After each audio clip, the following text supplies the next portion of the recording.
What's up, everybody? Happy Earth Day to all of you. So you got Daniel, Brian, Anthony. Got a couple of bots, clevers on there. And of course, as usual, we'll go ahead and give a couple of minutes, let everybody kind of filter in and start the whole stream off. Hey, Kathy, how you doing? By the way, check out my brand new mug from Mint City Customs. Daniel made that, the real Daniel J on Twitch. He made that. Hey, Melissa.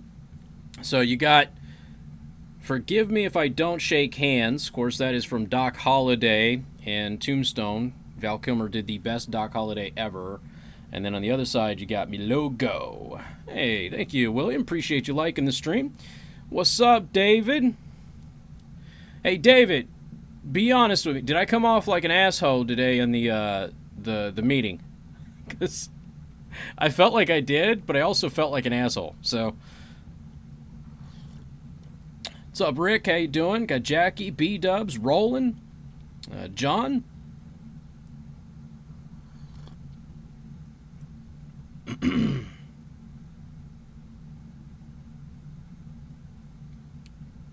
Oh, so there was an issue with the patron thing.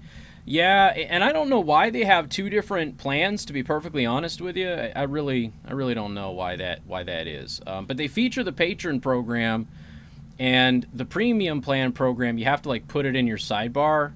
But the patron program, like apparently, I tried to set it up like a couple of years ago, and it's not linked up to my bank or anything. So none of it's functional with the patron program.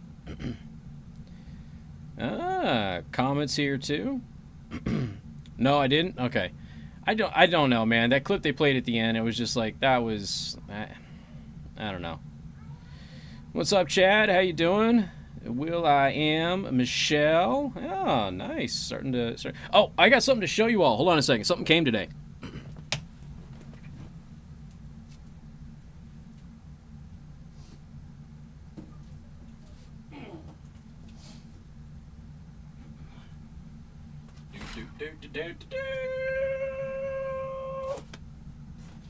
Look at that. Yeah, buddy. Ultra wide.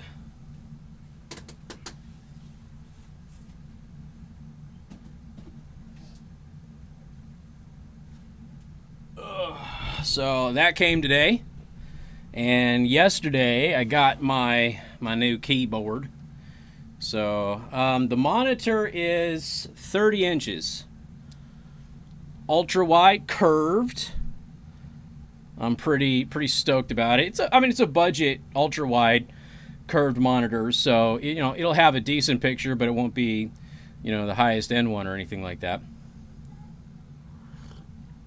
You looked at silverfoxart.com last night.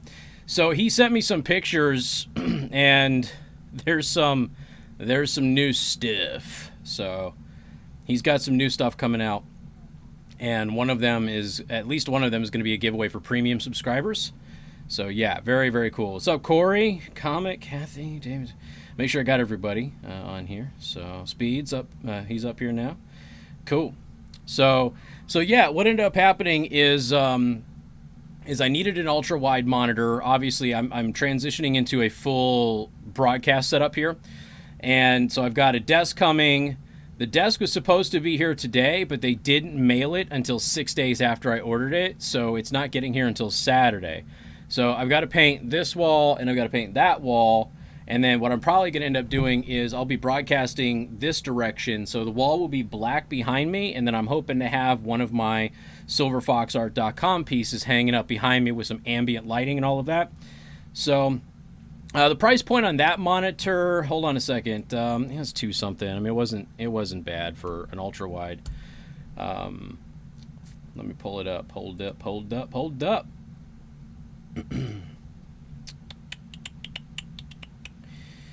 $220. So yeah, $220.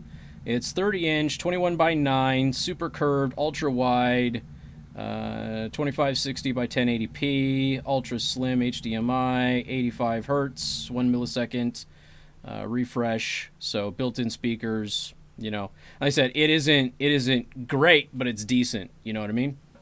And it does what I need it to do.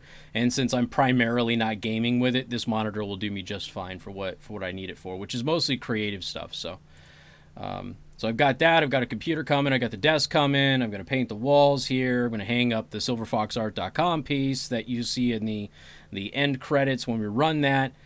And I'm going to end up having, Dave, I'm going to end up having some more acoustic foam. I'm working on a better solution for that, but you know that's ultimately going to require me having some different discussions with the family. You know what I mean? So, and who knows? Maybe David Robertson, my sales guy, will get me a whisper room. Who knows? Then we'll be able to do it that way. All right. I think my next gaming build just ended up being a VR, bypassing the new monitor. Yeah, I mean that wouldn't be a bad idea. That would not be a bad idea at all. So, and I got the LED keyboard yesterday, and it's metal. Like, I didn't know that they even made metal keyboards anymore. It's pretty cool. So it's got a metal frame on it. It's mechanical, LED backlit. I like LEDs. My mouse is LED. Everything's LED.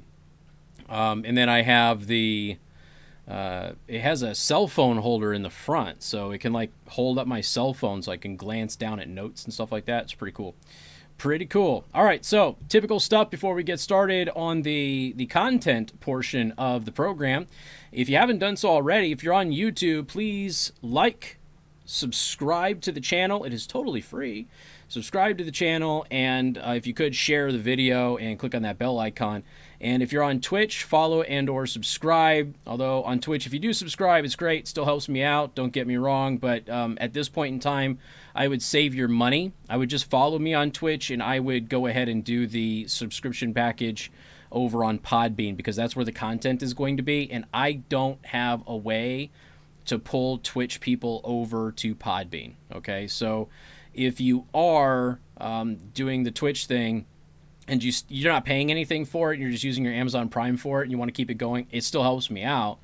But it's not going to buy you any access to the premium content starting next week. And there's if you are stuck in that situation where you've subscribed for several months on Twitch, and you still want to be able to access the excuse me, the premium content, but you still have a couple of months to go, let me know, because I can work in a kind of like a back door. Okay, so just hit me up and let me know. All right, I wish there were a way for me to pull it in, but Podbean just doesn't have that. I asked them, I said, is there a way for me to gift premium subscriptions or patrons? And they said, we don't have that ability yet, we're working on it. So what I was planning on doing is, if you were a premium anywhere else, like on Twitch, I would just gift you the content on Podbean, but I can't do that. So I don't know, one thing that I could possibly do is I could download the stuff from Podbean until your membership runs out. I could download the stuff on Podbean and I could put it up on Twitch for subscribers only. So I could do that. That could be a workaround as well. If you have that premium subscription on Twitch and you are paying for that, and you would like access to the premium content, hit me up on Discord or something. We'll figure out how to get you whole again, okay? And sorry about the confusion. It's just one of those things where I was trying to figure out what I was going to do, and Podbean gave me the best tools with the most options for me to be able to do what I do. So that's where it was coming from. And my admins, all of my admins and my sponsors get with me, hopefully on Discord, and I will set you up with the admin plan that I have set up on Podbean, so you get access to that, and I'll be able to go ahead and make sure that doesn't cost you anything. Okay. All right. Let's see. It is Earth Day, and as most of you know who've listened to my radio show for a number of years, on my radio program every single year, so you'll hear a lot of this today on the radio show as well. I do like covering Earth Day. It is one of my favorite times because I think it highlights the hypocrisy and the stupidity of some people. And, we still celebrate Earth Day. And by the way, I'm not even saying that you shouldn't. There's nothing wrong with wanting the planet to be clean, right? Most of us are conservationists. A lot of us are hunters. And we want the planet to be clean. We want our kids to have fresh air, all of that stuff. But at the same time, Earth Day wasn't really founded upon that. Earth Day was founded upon demonizing human beings and pretending that human activity was destroying the planet, which it is not. And the important thing is, people ask me like kind of how I approach this, and for a number of years, I've running link lists disproving man-made global warming and that sort of stuff. They say climate change now, but that used to be what climate realists like me would say. No, the climate always changes. There's a constant changing climate. So then they said man-made global warming wasn't working when the Great Pause happened, which they now try to pretend didn't happen. They didn't have an answer for it, so they said it was climate change. So they took the opponent's argument and then made it their own, because that's frequently what the climate alarmists do, is they will make both arguments. We kind of talked about this a little bit yesterday. If it's hot, it's global warming. If it's cold, it's global warming. If there's no change, it's global warming. If you just say it all is global warming, then whatever happens, you get to take credit for it. At the end of the day, though, you'll have an idea of if you can have a discussion with somebody about climate change / global warming, because that's really what it's about. It's about global warming. That's the whole notion of it, is if you can't admit that it is as yet an unproven theory that man is causing global warming or climate change or whatever you want to say. If you can't admit that, you're not going to have a productive conversation with somebody. The fact of the matter is, man-made global warming is still just an unproven theory. They've never scientifically proven it. They've never been able to provide physical evidence that it actually happens, and it is important that people understand that. It is a theory, and there are a lot of people who buy into that theory. Not as many buy into it in the scientific community as they would like you to believe. They've gone through several different fake studies where they've said 97% of all scientists agree in man-made global warming. Well, that wasn't true. Then they tried to say it was 93%. Well, that wasn't true either. And then they tried to say it was 87%. It's not 87%. We got down to in the low 80s, like 80, 81 or 82%. That wasn't true either. When you look at the published material, the research shows anywhere between like 43 and 57% of published scientists in the field buy into man-made global warming. Okay, so it is very much a debate even in the scientific community. And as I've highlighted before, this is all about money. Yes, there's some political aspects with a lot of people as well, but primarily this is about people making money in a field that wasn't traditionally making money. And so Earth Day was founded in 1970, so we celebrate 50 years of Earth Day. And Earth Day was launched. By the way, one of the founders of Earth Day just died in prison. One of the co-founders of Earth Day just died in prison like 2 weeks ago. So one of the things that was said in 1970 when Earth Day was founded, they had this big celebration. They brought all of these experts up, and many of those experts that were at that original Earth Day who made these predictions are still the experts today that you see in the media all the time making their predictions. So, number one, Harvard biologist George Wald said that civilization will end within 15 or 30 years unless immediate action is taken against problems facing mankind. Now, obviously, the argument is no immediate action has been taken since 1970, and yet there's no sign that society is going away. Although you'll probably have a couple of tinfoilers hop on here and say, well, look at the virus. So anyway, number two, Washington University biologist Barry Commoner, we are in an environmental crisis which threatens the survival of this nation and of the world as a suitable place of human habitation. Well, not only is the planet still suitable for human habitation, it's getting better. It's actually getting more habitable. And we've talked about that with forests and air quality and things of that nature. Number three, New York Times editorial, we must stop pollution and conserve his resources not merely to enhance existence, but to save the race from intolerable deterioration and possible extinction. Obviously, we're not facing an extinction level event, but I do agree we have to stop pollution. Pollution's the issue, warming is not. And that's the real thing. Pollution and trash being thrown into bodies of water, things of that's a real issue. And if we focused more on pollution and that sort of thing rather than temperatures and models that end up never being accurate, then perhaps we could all come to an agreement here. Stanford University biologist Paul Ehrlich, who is still a prominent figure in the global warming movement, population will inevitably and completely outstrip whatever small increases in food supplies we make. Now keep in mind, this is in 1970.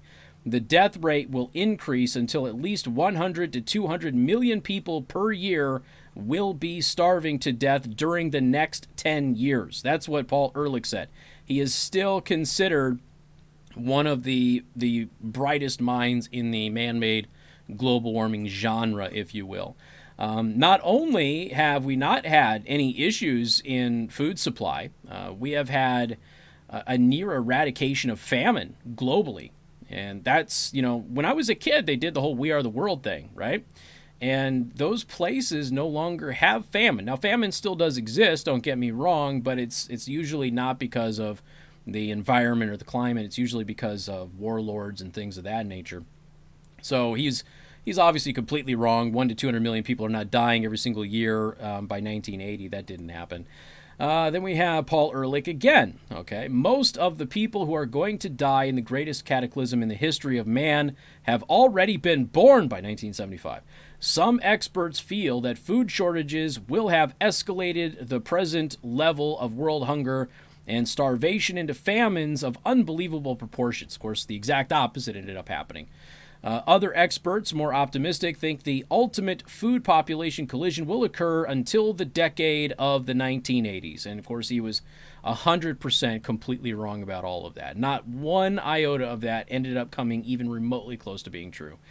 Then you have Dennis Hayes, the chief organizer of Earth Day. It is already too late to avoid mass starvation. And like I said, this is in 1970, 50 years ago, and the exact opposite is true. So farmers are euthanizing thousands of chickens right now. Which, by the way, I disagree with all of this.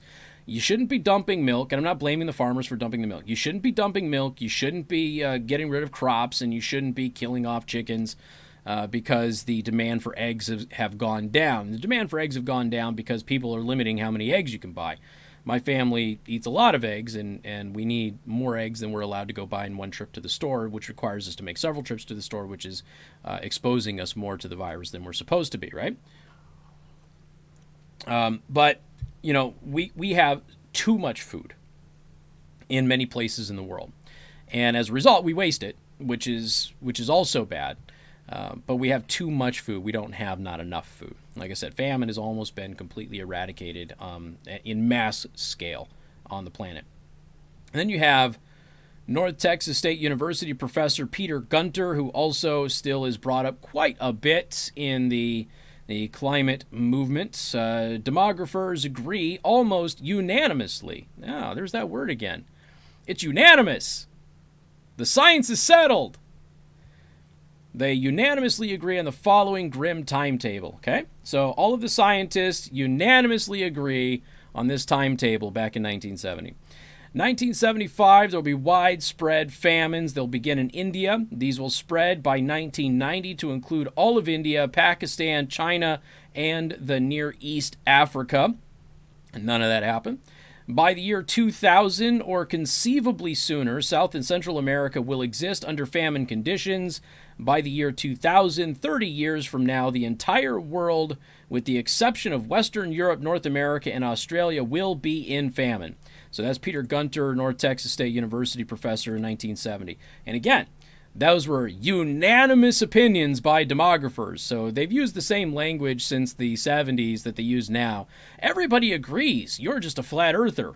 And except none of their predictions have ever come true. And that's the thing that I always have to point out. None of their predictions have ever come true. Number 8, Life magazine. In a decade, urban dwellers will have to wear gas masks to survive air pollution. By 1985, air pollution will have reduced the amount of sunlight reaching Earth by 1/2, which, of course, does not happen. They are expecting, because of solar activity, this next year to be cold, by the way. At the present rate of nitrogen buildup, this is ecologist Kenneth Watt. At the present rate of nitrogen buildup, it's only a matter of time before light will be filtered out of the atmosphere and none of our land will be usable. Okay, that hasn't happened. Paul Ehrlich again. Air pollution is certainly going to make hundreds of thousands of lives in the next few years. Take hundreds of thousands of lives in the next few years alone. Didn't happen. Then you have ecologist Kenneth Watt again. By the year 2000, if present trends continue, we will be using up crude oil at such a rate that there won't be any more crude oil. This was a big one when I was a teenager, was that we were going to run out of oil. And even in the first several years that I was in radio, that was the mantra. We're going to use up all of our fossil fuels, and then we're not going to have anything left, which, of course, is not true. We now know that oil wells that have dried up after several years, they refill with oil again. We don't know where oil really comes from, but it's still a mystery. But what we do know is that it does replenish itself. It is a renewable source of energy. You'll drive up to the pump and say, "Fill her up, buddy," and he'll say, "I am very sorry, there isn't any." That is ecologist Kenneth Watt. He said that was going to be by the year 2000, okay? They didn't know about Y2K back then. Next, we have Newsweek magazine. One theory assumes that the Earth's cloud cover will continue to thicken as more dust, fumes, and water vapor are belched into the atmosphere by industrial smokestacks and jet planes. Screened from the sun's heat, the planet will cool, the water vapor will fall and freeze, and a new ice age will be born. That's the ice age theory that happened back when Earth Day was founded. And then Kenneth Watt again. The world has been chilling sharply for about 20 years. They never told us the planet was cooling in the 70s. Yeah, they did. And it was near unanimous, by the way. The science was settled in the 1970s from any kind of a climate field of science. The science was settled. It was near universal that the planet was cooling, and that was the danger. Then, of course, in the 1980s, we started hearing about the planet warming. They've now gone back, and they're trying to pretend that nobody said that the planet was cooling, or those who did say the planet was cooling were outliers and they weren't the norm, when in fact the research showed that it was warming. None of that is true. If you go back and you read those articles, they were repeatedly using the same language over and over again that, it's unanimous, the planet is cooling, and we're going to go into a new ice age. In the 1970s, that was absolutely what they were spreading everywhere. Let's see. So, 4 degrees colder for the global mean temperature by 1990, but 11 degrees colder by the year 2000. This is about twice what it would take to put us into an ice age, Kenneth Watt said. Yeah, all of that was wrong, okay? And so literally none of the predictions on Earth Day, when it was founded 50 years ago today, none of that happened. And I've said this before, and I kind of use this analogy. So there's cults, right? So you have cults out there that every single year their leader says, we're going to have end times on this date. And they all go to some location, they dress up dorky-like, and they look up at the sky and they wait for the mothership or whatever to come take them. And every single year the news covers one of those things, and every year it doesn't happen. And then the leader goes, well, I must have, been off on my math, or I misinterpreted a passage or something like that. They go back and they come back like a week or two later and they go, I figured out what it was. I didn't carry the one. I had the wrong date. It's actually next year. And they all go back out. They make the pilgrimage again the next year, and the end times don't come. So at that point, you get some people who kind of fall off, and I made a mistake. This is not on the prediction or the prophecy. This is all on me. They go back, they redo it. Okay, it's going to happen again in the next year, and they make the pilgrimage there again. That's what global warming alarmists are. Every prediction they have made has not come to fruition. Every prediction they have made is a simple computer model. And if anything, I've been saying this a lot, and somebody else brought this up on Discord yesterday. If you ever bought into computer models being accurate, what is happening with the current pandemic should remove that line of thinking from the way that you process information. Because all of the computer models that we have about the virus and the pandemic, and all of the computer models that we've had about the previous pandemics, all of them have been wrong. So we've pretty much learned that computer modeling done by the eggheads isn't accurate. It is seriously a total guess. It has no validity whatsoever. It's just a computer model. It's not scientific. It's not evidence-based. It's simply a guess that is put into a database and it spits out some charts. That's all it is. And just like all of the models on the pandemic have been wrong, all of the models on the swine flu were wrong, all of the models on SARS were wrong, all of the models on MERS were wrong, the models on the climate are wrong. And as I've said before, it is a theory, but it is an unproven theory, and all of the evidence contradicts the theory that mankind is causing the planet to warm. So, you look at some of the things that have kind of happened since Earth Day. Air pollution has declined dramatically. Let's see. Except for rare incidents like what occurred in Flint, Michigan, drinking water is clean and safe. And Flint, Michigan was purely because of the politicians there. Let's see. Except for stubborn surface water problems caused by runoff, as seen in the Gulf of Mexico or Chesapeake Bay, surface water quality has dramatically improved. This is true. Any industrial discharges on surface water have been cleaner than the surface water itself for decades. I would also like to point out that the ocean is not warming. They used to measure the ocean temperatures. What they would do. Did I go away? Am I being censored again? All right, hold on. Hold on. I'm just going to hang out. You let me know when you have me back, okay? Let me know when you have me back. So, all right, let me know when you have me back. All right, so let's see exactly what ended up happening here. Could this be twice this week? Could this be twice this week that I have been censored by social media? Could it be? All right, so I left off that the oceans are not warming. So the oceans used to be measured. What would happen is on a specific day, you would go out to a specific GPS coordinate and you would stick a little thing in the ocean and you would measure the temperature. And the temperature only went down to, several meters. It didn't go down deep. And then what they would do is they would take that back. The next year, they'd come out to the same place on the same day. They'd stick it in the same spot and they would measure the temperature difference. And if it happened to be a warm day that day, because the monitoring was not measuring deeper temperatures, it was only measuring surface temperatures, they would then calculate that. And that's what ended up happening for many, many years. Now that we have these permanent places that they monitor the temperature of the oceans, what we have found is that the oceans are not warming at all. There are some spots that are cooling, some spots that are warming. Most of the oceans have stayed within margin of error. We also caught some firms last year altering the temperature data from the oceans, and then they were caught. As a result, they had to apologize. Then other organizations came in there and said, no. The ocean levels are warming up, which is causing the oceans to rise, because the oceans are not rising either. And they blamed it on, and I'm not making this up, for those of you who listen to the show, you'll remember this, they blamed it on the seafloor crumbling under the weight of all of the additional water.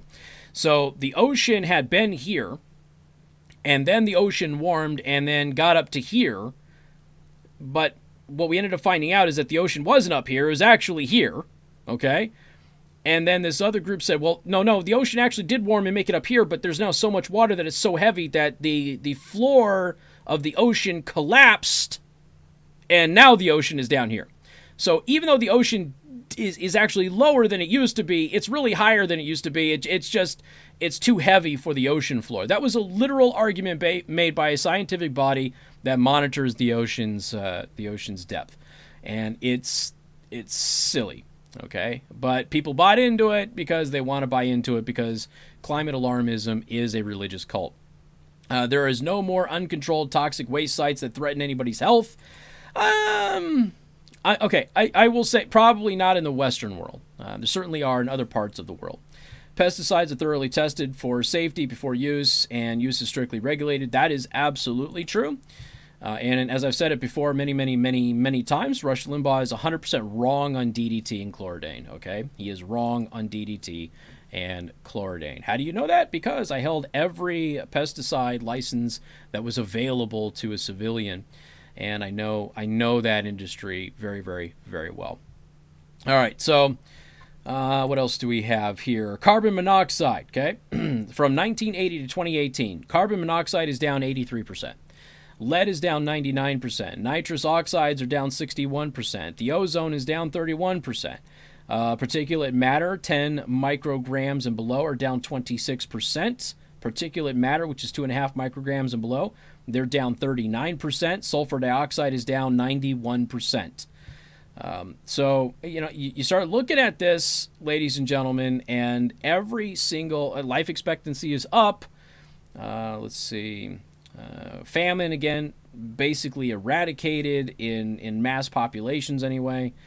The U.S. leads the world in carbon in carbon emission reduction. We have since before the Kyoto Protocol under Bill Clinton. Every nation who signs on to those carbon reduction agreements, those treaties like the Paris Accord that Trump got us out of, every single country who signs into one of those things never meets their goals. The only country that meets the goals of those is the United States, and we're not even a member of those treaties. So it happens every time. So it's interesting to watch this stuff, but you still have the climate alarmism. They still buy into it. And, as I talked about in the early 2000s, NASA admitted that it was the sun that controls the temperature. So if the sun is particularly hot, we're going to be hot. If the sun's cold, we're going to be cold. They're predicting, again, they don't know for certain, but they're predicting this next year or two, it's going to be a colder than average year because of the predicted activity of the sun. We'll see if that ends up panning out. But at the end of the day, in the 1970s and since the 1970s, they have been doing everything they can to scare the hell out of you and tell everybody that the planet is going to die because of what you do with your hair, what you drive, what you eat, that sort of thing. None of it's true, and none of it is proven. None of it is scientifically backed up by any evidence whatsoever. And as I've said before, every single prediction they have ever made has not come true. So why would you continue to believe their predictions? That becomes the crazy part. And the only way that you can get people to believe the predictions of somebody who has never accurately predicted anything and is consistently wrong is if you are in some form of a cult where you just believe that they are a messiah and you're just going to follow them to the ends of the earth no matter what. Whether they're right, whether they're wrong, doesn't really matter to you because you're a part of the cult. And that's where we're at with Earth Day. So I love pointing this stuff out because Earth Day used to be a day of celebration for a lot of environmentalists. And what has happened over the past several years is that Earth Day is actually become kind of a bane of them because this stuff gets mentioned quite a bit. Social media allows it to be spread and put forth. And nothing that I've told you today is inaccurate or false. Everything that I've told you is true. Everything that they predicted in 1970 and everything that they have predicted since then has been inaccurate and untrue. So again, you can either believe the liars or you can believe your own lying eyes. It's up to you. And yes, today is the 50th Earth Day, Dale. All right. So what else is going on, ladies and gents? Let's tell you, Wednesday? Today's Wednesday, right? Yeah. A couple more days to get through the week.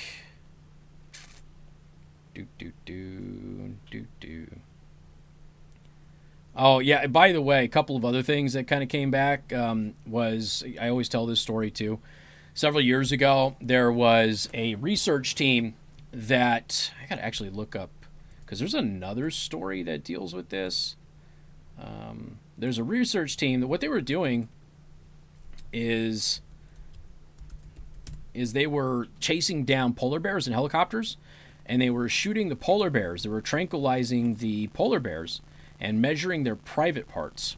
And they were saying that we were having global warming, and the proof was that polar bear genitals were shrinking, which of course has spawned many a shrinkage joke by me on the show about all of that.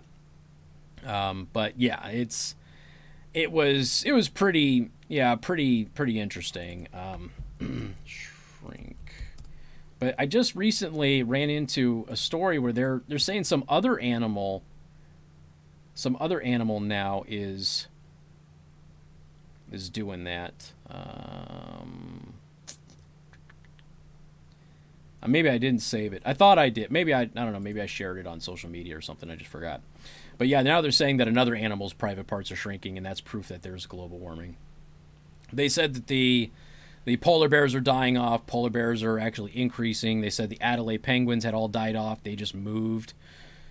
So every single prediction that they have made has been wrong. And they keep. This is the thing. So ClimateGate 1 and 2. Now, for those of you who don't know what ClimateGate 1 and ClimateGate 2 were, that was when we actually discovered these prominent environmental scientists colluding with one another to lie about temperature data in order to scam everybody, okay? So we have the email proof that they coordinate with one another to lie about it. And that should have killed off the movement right then and there. But again, it's a cult, right? So you'll buy into anything. But that should have done that. We have repeatedly caught them lying about news stories. Last year, there's a really big news story about a sick polar bear that was dying because of global warming, and they weren't able to find food and all that other stuff. Turns out it was a complete and total lie. It was a sick polar bear, and they finally admitted that they fabricated it, and they lied about it. But, again, the original story went viral. The admission that they deceived everybody didn't. So it was one of those deals. So, and it's a routine thing with them. We constantly catch them lying, and people buy it into it because, again, it's a cult. That's all it is. And yes, it is. It's a giant waste of money. It's a horrendous, awful waste of money. Imagine all of the good things that we could do. Imagine how great the roads would be and things like that if we weren't putting so much money into this nonsense.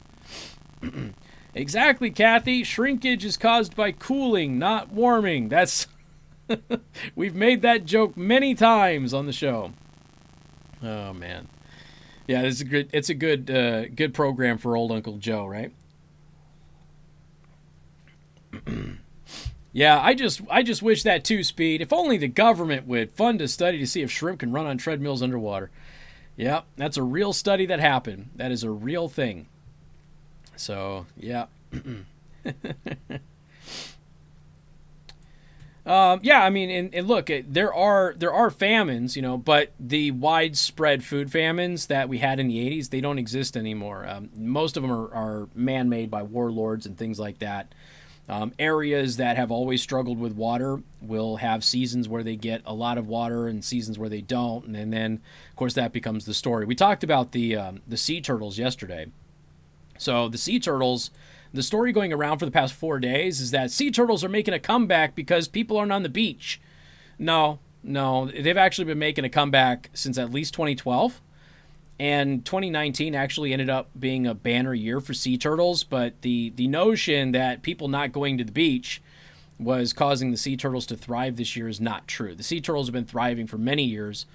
But that's exactly what they're pushing. They're pushing all of that. The original environmental story about the virus was Venice, Italy. Venice, Italy was now clean. The water was clean for the first time in my entire life. The water is clean. No, the water is clear. There's a difference between clean and clear. See, those gondolas push on the bottom of the water.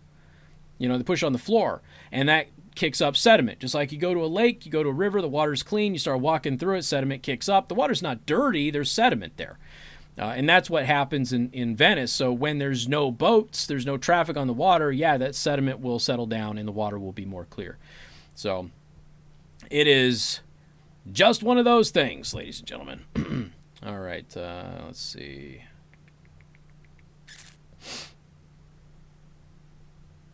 Well, and that's another thing too, Nathan. So every time, Muffet McGraw is retiring?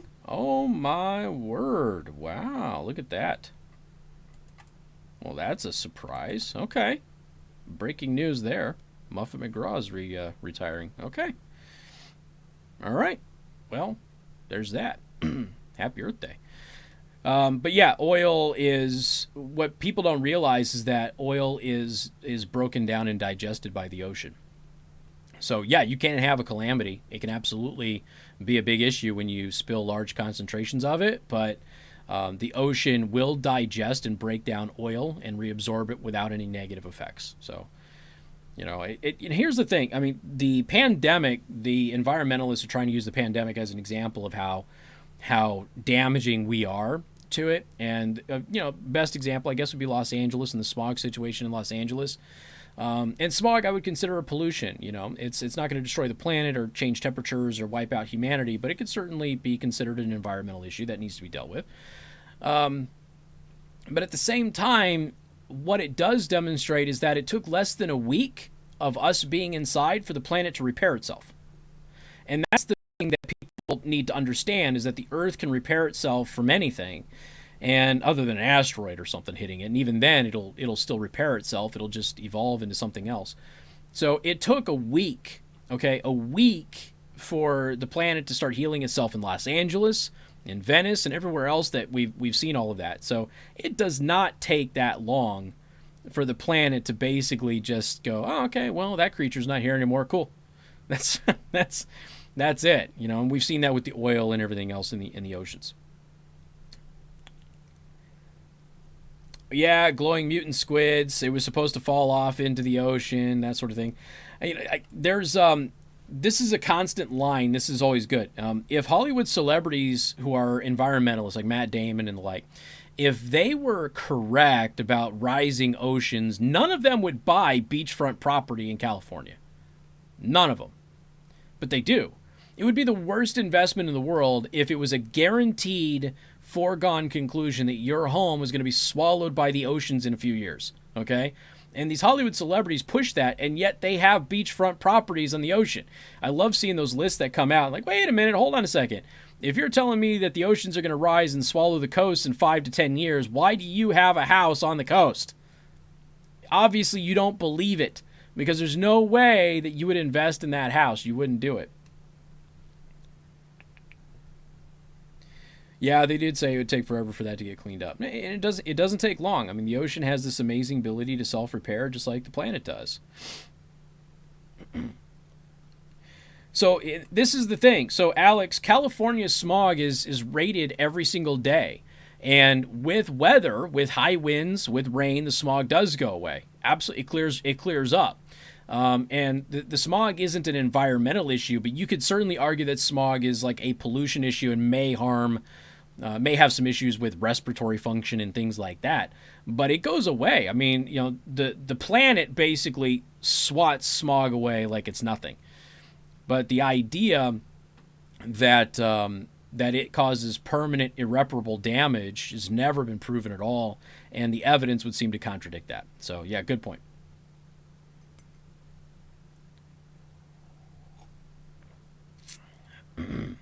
Yep, $15 million oceanfront mansion. I mean, if the oceans are going to rise as much as they were saying, you shouldn't even be in Hawaii, for crying out loud. I know that he's got property in Hawaii, but he's got property elsewhere.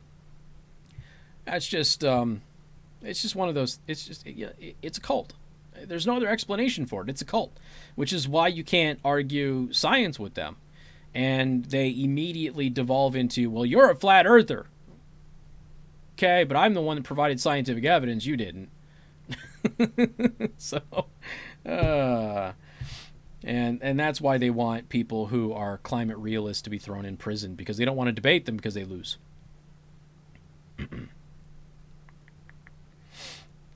Well, the possibility of California becoming an island is very real. The whole California will fall into the ocean bit. The fault lines could actually split from the mainland and make it an island. That is possible. That is possible.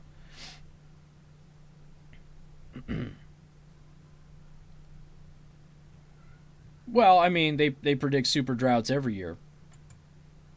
And, you know, okay, perfect example, that Amazon fire that happened this last year, that wasn't out of the norm.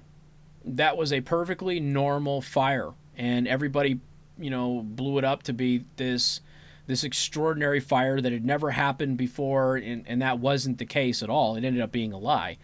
So they will find anything and try to exploit it as some huge environmental issue, but it almost always ends up being untrue. Almost always. Occasionally they'll get a little lucky, and then they'll try and claim victory. All right, I got to bounce here in 3 minutes, so maybe California will tip over. You never know. Never know.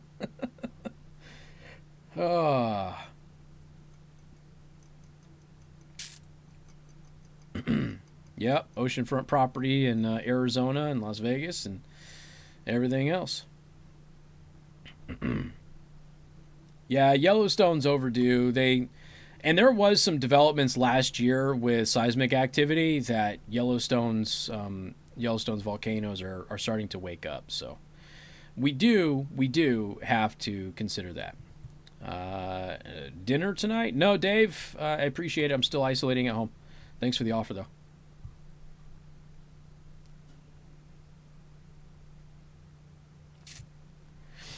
Well, and that's another one, too, is they use Lake Mead. And what nobody outside knows is that Lake Mead is not down because of global warming. Lake Mead was artificially high for like 30 years. And that's where the bleach line is. Lake Mead then went down as the water table got more normalized. Plus, there was the Tri-State Compact with Arizona, Nevada, and California, which shifted a bunch more water outside of Lake Mead to California for farming. And so less water stayed in Lake Mead. And then you see the bleaching lines and things like that. But the bleaching lines are because less water stays in Lake Mead than used to be there, and it was artificially high for several decades. But, you know, they run around and they try to tell everybody it's because of drought and all of that stuff. I mean, the drought in Las Vegas has ended probably 5 or 6 times in my adult life. The drought has ended. And they always come back once it's in drought again. They say, oh, it's still that drought. It's not the drought. The drought ended. Why do you keep saying that it's in drought? This is a new drought. But that's what they do. Yeah, it's a super volcano in Yellowstone. Can I tell who has subscribed to the Podbean? Yeah, I can. I can head over there right now. Yep, I've got a list of emails. I'm going to put the first part of your email, not your full email address. I'm just going to put the first part of your email, like your username, when I do my credits on the live streams here next week. And that will be my way of thanking you, okay? So I'll just add my subscribers to the streams, but I won't give out your email address or anything. Paid subscribers, I have several. 1, 2, 3, 4, 5, 6, 7, 8, 9, 10. I got 10. I got 10 of them right now. Awesome. Thank you, guys. Appreciate that. I do appreciate that. So I just need to know what your... yeah, I got Kathy. Kathy, you're here. You're on there for the annual pass. Thank you so much, everybody. I appreciate that. That's awesome. Means a lot. It really does. Well, yeah, the bleach lines have been there for a long time, but you have to understand. So when they made Lake Mead's a man-made lake, right? So when they made Lake Mead, it was supposed to be here. Okay, this was the depth of the lake. Well, there was excessive runoff for several years from the ice and the snow melting in Colorado through the Colorado River. And so what ended up happening is the lake was supposed to be here always, and then it went here. And it was there for decades. And then as the water table started getting back down to normal, as more water was diverted away from Lake Mead to California, it got back down to here. Well, this revealed all of this bleaching up here, but that bleaching... I mean, that bleaching was because there was too much water there. And when you talk about the marina, a lot of those marinas were built when the water was at its height. They weren't built when the water was at its original height. So what ends up happening is, yeah, a lot of those marinas now are gone because they were just built in the wrong spot at the wrong time. Well, thank you, Kathy. Like I said, I really do appreciate it. Let's see. All right. Anything else before I bounce on out? I'm a little bit late. Don't forget to go to silverfoxart.com. By the way, William, I did see a little bit of your piece as it's coming along. It looks fantastic. If William is still with us. Darren did show me the piece that he's working on. And he also unveiled several others, including the Trump Punisher. It looks really cool. It looks really, really cool. So... very, very neat to see some of that stuff. Go to silverfoxart.com. Take a look at some of the amazing work that they do. And also you can commission a piece for yourself. And yeah, he does this all by hand. It's a phenomenal craft that he does. I've already told him that I desperately want to get into his shop and see him do this when this pandemic stuff is over with. And he's said that that's okay. But just, yeah, it's all like hand done. I mean, just amazing, amazing artwork. So go to silverfoxart.com. Remember, if you commission a piece with Silver Fox Art, you can use the promo code BananaFace25 to get a discount. Just put it in the subject line of your inquiry, and if you're a veteran, you get 10% off. So again, go to silverfoxart.com, silverfoxart.com. All right, I am going to go ahead and bounce on out of here because I got to get ready for the radio show. And if you are looking for an example of Silver Fox Art's work, it's going to be in this end screen here with the music. Toccoa Coffee / Casey the Roast or Casey's Burning Brew. Thank you, Daniel. Appreciate that. And that is the URL to subscribe on Podbean. Don't click the patron thing. Click the premium plans in the sidebar at caseythehost.podbean.com. All right, I got to bounce. Thank you so much for everybody who's already subscribed. I really do appreciate it. Don't forget, next week we're only going to one free show a week. The rest of them are going to be for subscribers only at Podbean. So you need a Podbean account. It's free. And then you can go ahead and follow and subscribe and all of that stuff right there at caseythehost.podbean.com. All right, enjoy the artwork from silverfoxart.com. Thank you for their sponsorship. And we'll chat at you all tomorrow at 2 o'clock in the afternoon.